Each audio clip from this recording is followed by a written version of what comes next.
पर्यावरण सभ्यते लोक सुनवाई रियानबड़ी बत्रीसेन mining cluster project cricket ground Riyanbari tehsil Riyanbari जिला नागौर राजस्थान में निम्नलिखित परियोजनाओं द्वारा पर्यावरण सभ्यते जन सुनवाई आवेदक पट्टाधारी का नाम श्री सुनील चौधरी प्लॉट संख्या 8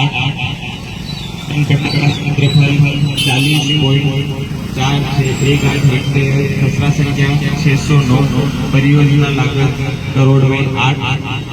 प्रस्तावित उत्पादन टन में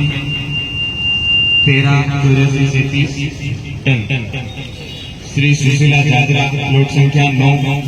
50.8032 हेक्टेयर खसरा संख्या 594 लागत 11 करोड़ 17,44,33 टन में श्री नमन चौधरी प्लॉट संख्या 5 77.80 हेक्टेयर खसरा संख्या 739 765 836 868 सूर्यास्त 510 511 एवं 512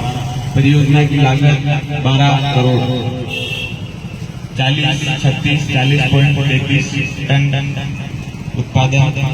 स्थान पीएम श्री राजकीय बालिका उच्च माध्यमिक विद्यालय रियानबड़ी तहसील रियानबड़ी जिला नागौर दिनांक 9/9/2025 समय दोपहर 4 बजे अध्यक्षता अतिरिक्त जिला कलेक्टर नागौर आयोजक क्षेत्रीय कार्यालय राजस्थान राज्य प्रदूषण नियंत्रण मंडल नागौर।